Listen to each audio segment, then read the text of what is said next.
The Mercedes W210 E55 AMG Wagon is a forbidden fruit for us here in North America, making it kind of special as it was never sold here brand new. Now, upon first impressions, you would never think it's a special car if you didn't know its true purpose, and I wouldn't blame you. Just based off its looks, it's not the prettiest, nor does it seem the fastest. But for those who truly know this car's capabilities, it's the quintessential German performance car, because of how unassuming it is. So to understand why the W210 AMG Wagon is such a fascinating car, we need to look at its earlier ancestor, the Hammer. The Hammer Wagon, derived from the 300 TD Wagon, was a car like no other, offering performance figures comparable to the Ferraris and Lamborghinis of that era, while also being able to carry 5 people in comfort along with all their belongings. It was a concept that was so interesting and unfamiliar, especially considering that station wagons back then were known for carrying livestock. But as unique as the Hammer was, it was also quite expensive at $200,000, which was a lot for the 1980s. Anyways, after just over a decade later, the W210 AMG Wagon came into fruition and had carried over all the quirkiness that the Hammer Wagon seemed to have. With a simple but over-engineered naturally aspirated 5.4 liter V8, this wagon produced numbers even admirable by today's standards, and all while being the perfect unassuming daily. Now, before we begin with this review, I just want to mention that this car is imported from Japan and it is for sale. And also a huge thank you to Sam from Granville Island Auto Centre for bringing it out. They supplied us with many awesome cars, so if you're interested in this wagon or want to check out their other inventory, I'll leave more information in the description below. Anyways, let's see how she goes.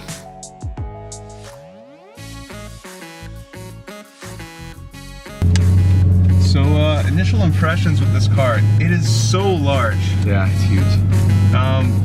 Yeah, just that back space especially, I feel like you could fit anything back there. But I mean, with this particular example though, it's really well kept. Like when you look at the seats, for instance, there's no cracks, anything like that of this nature. AMGs, well, Benz of this era in general is just overbuilt. We found a lot of the AMGs, the leather holds up really well. Yeah, and you can also really tell that this car has that like testament of like old Mercedes like build quality where it can just last forever. Yeah. Yeah, like, so just driving around like at normal speeds right now, it is really sedate. You know, you can't tell you're in like a performance car. I mean, granted, like it's a really big car. It's probably more like a novelty thing that it's an AMG rather than it actually being capable to go on a track. No, it's not a track car for sure. It's a highway car. Yeah, but still though, like, you know, cornering abilities, like there's obviously some body roll. Yeah. But, you know, like I said, this is it's a huge car. We got to get it on the highway. It likes to be up top for the power. Oh, okay. It really opens up. So while we're behind this bus, I guess one good topic to talk about is this car's looks. Like, what do you think? I mean, I like the next generation a lot more. I think that's more fitting for my age. But a lot of the older people like this spotty style because it's more iconic to them. Yeah. But it's got nice lines. It's simple. Yeah, I think this car looks generally pretty good. I think maybe if you go to the front and you see like the quad lights, the bug eyes, it may look a bit aged, depending on who you ask. But I mean, you know, those monoblock wheels. Oh, the monologues are so nice. They look really good. I'm not gonna lie. Then this powertrain's really reliable. I mean, we service some cars with this engine in it with really high miles, and they're just incredible. Oh yeah. They're really incredible cars. They're under stress, the motors. Yeah. And it's simple, right? Like it's just a 5.4 naturally aspirated V8, single overhead cam, 3 valves per cylinder. Like, not really much else. No. 5-speed automatic, which is super robust. Like I think, like they shared this transmission with their V12 models, I'm guessing. I think in the next generation. Oh, I don't think in this generation. Oh, okay. It's gonna kick down all the way. Did you?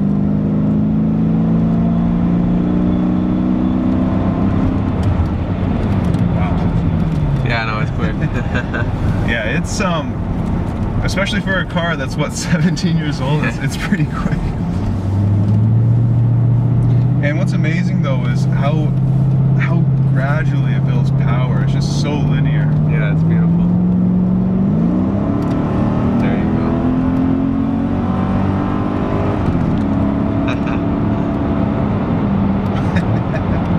Not bad.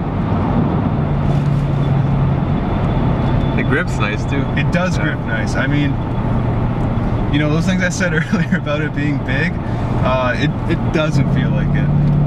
Now initially, I did mention this car was not the most confidence inspiring, but after letting it stretch its legs, I was really surprised, especially with how well it grips. The handling was quite precise and communicative, and definitely felt nowhere near like a late 90s land yacht. Yet at normal speeds, you would never think of its capabilities, as it felt like a normal, comfortable E-Class. Now with this specific E55, it's got a resonator delete, semi-slick tires, and is lowered a bit. It's also worth noting that for 2001, AMG offered an upgraded suspension setup, which included Bilstein shocks. Overall, this car has a double-faced personality. It's practical and comfortable, but it will light up the rears if you want to have some fun. While it is performance-orientated, it's more about driving really fast on the autobahn than it is setting a time on the Nürburgring. I think the new ones are 4MATIC, the 63 Wagon, no? I think so, yeah. That'd be a cool, like, all-round daily. That's awesome.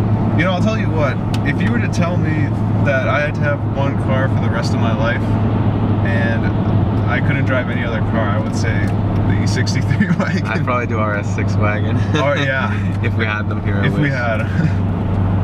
But yeah, they're cool. But if you also told me that I could only have one car for the rest of my life, and it had to be like, you know, in the range of like 15 to 20 grand, I think this could potentially be it. For all round, yeah, there's not many cars that give you that. No. Or like an S4 Wagon if you want something sportier. That's true. I wish we reviewed the one we had last year. That was a really cool car. Oh yeah, was that a B7 or B6? Oh, B6. Okay. V8 stick, Recaro seats, nice car. Yeah, that was a fun car. You ever watch Doug DeMuro? Sometimes, yeah. So he actually wrote an article about ownership of his E55. Now, granted, that car was a sedan. But like, He had one? He had one. Yeah. Oh, this generation? Yeah, W210. Oh, right on. Okay. And you know what he said? He said out of all the cars he's ever owned, he regrets giving up that one the most. Really? Because it was just simply the ownership experience. It was just how well the car was built. Yeah. How little it costed him based on how much performance he would get out of it. And I can totally see why. It's cool to, I mean, just having this car, knowing how rare it is, and knowing what it is, and people don't know that it is what it is. It's cool. It's like a car for the enthusiast community. Exactly. Like regular people won't even know what it is. I guarantee you, like if you go to like a car meet, like a Cars and Coffee, like you're definitely gonna get some questions asked. Yeah, and then people will probably be all over it too, the ones that know what it is. Oh yeah.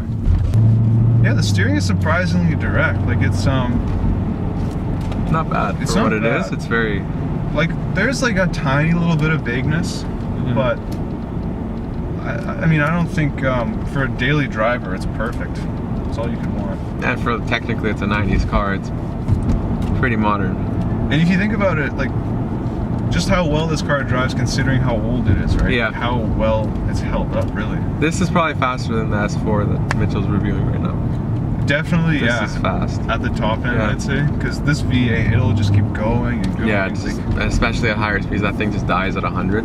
Yeah. It just comes to life. As for the interior, the car really feels like a time capsule. All the plastics and leather have held up really well, and as far as features go, it's pretty standard. One thing I want to highlight is the front seats. They have a massaging function and are also heated and cooled. There's also an aftermarket navigation and entertainment screen, which all the imported Japanese cars here seem to have. Other than that, there's not too many quirks and features. There are a few labels and instructions that are in the car that are written in Japanese, which is kind of interesting. The other thing I have to mention though is how big this car is. I think this is the biggest car I've ever driven as far as interior space goes, and I'm sure if you really tried, you could fit a lot of stuff inside this car. So I mean, final summation with this car, really, you know, it's pretty heavy. I'm not gonna lie. Like, you can definitely feel the weight of the car. And no, there's Mitchell. And it's also, I'd imagine it has like the aerodynamics of a block of cheese. Probably. But I mean, the fact that it's just so cool and it's so rare, yes. I think that just makes up for all those deficiencies. That just makes the experience. You know, I think, I'm not gonna lie, I really like AMG cars because they really know how to target consumers well. Mm-hmm. They know that most people who buy an AMG aren't gonna track it. Yes. They want instead that novelty factor. They want to make you feel special. Mm-hmm. And they just want to give you a bunch of power, because in the end, what people really feel is, you know, torque. That's city driving, yeah. Torque and horsepower. Totally agree.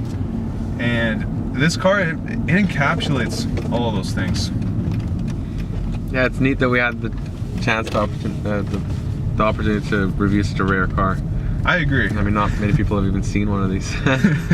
And just out of curiosity, how do you compare this to the W210 E55 sedan?